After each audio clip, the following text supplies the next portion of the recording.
ma communication écrite. Comme on dit, les paroles s'envolent et les écrits restent. Et je vais commencer par vous souhaiter la paix à tous.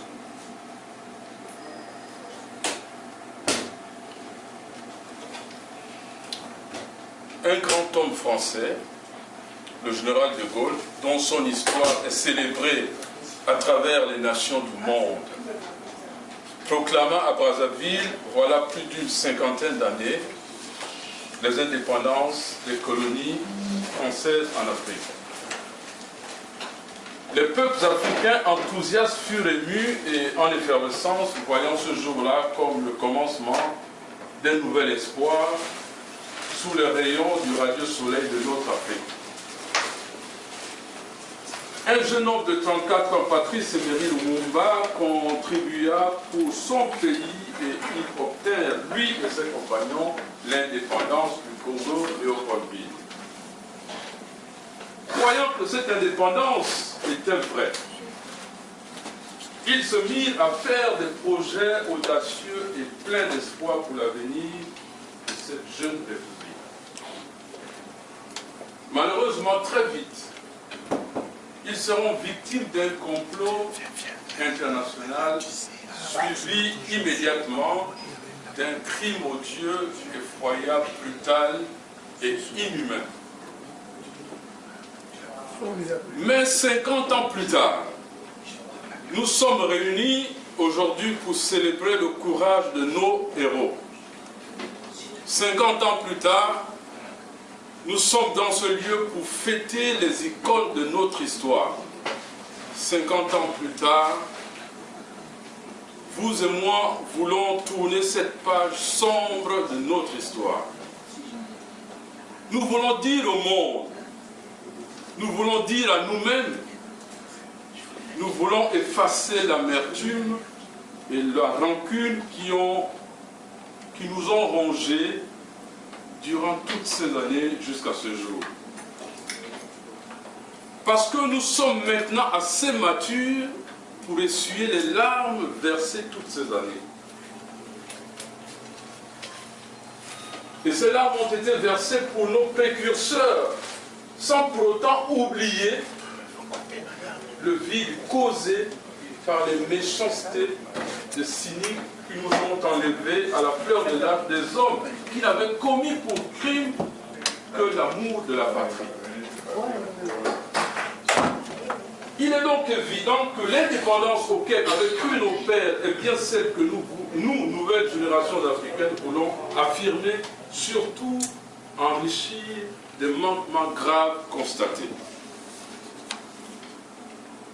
Cela voudrait dire que cette année 2011 du cinquantenaire de Lumumba et ses compagnons est un début et non une fin. Parce qu'une nouvelle Afrique est née. Parce que nous sommes au commencement des années de l'Afrique. Le temps est venu, c'est notre temps, c'est le moment. Nous avons à rendre la dignité de l'Afrique dans un cri qui interpelle tous les hommes de notre temps. Nous savons que rendre sa dignité à l'Afrique, c'est réconcilier le monde avec lui-même.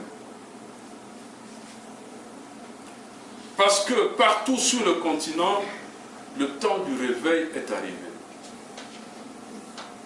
Ceux qui pensaient que les Africaines et les Africains se coucheront définitivement dans le caveau de la distraction, de l'indifférence et de la médiocrité auront un fâcheux réveil.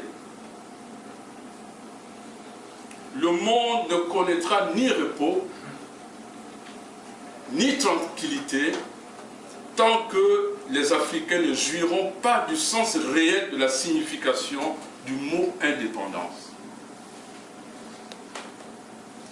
Partout, les tempêtes de la révolte secoueront les fondations de la terre et le ciel orageux répondra présent jusqu'au jour où la lumière de la liberté sera une réalité pour tous les hommes.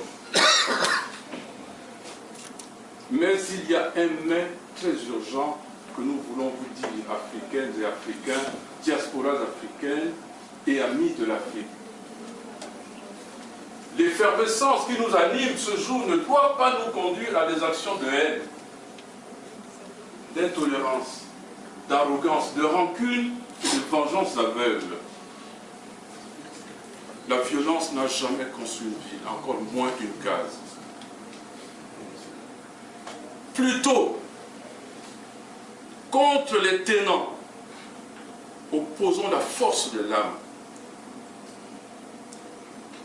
Faites confiance à ce que vous êtes. Résistez à la corruption et soyez intègres. Fortifiez-vous les uns les autres. Soutenez les plus faibles contre la division.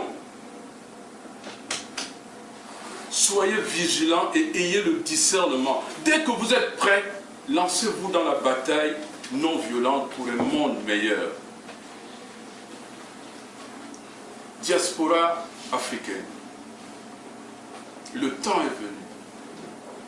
N'oublie jamais ton rôle de valeur ajoutée pour la marche de notre peuple vers le progrès et le développement. Il nous paraît urgent que tu affirmes ton rôle avec audace et confiance.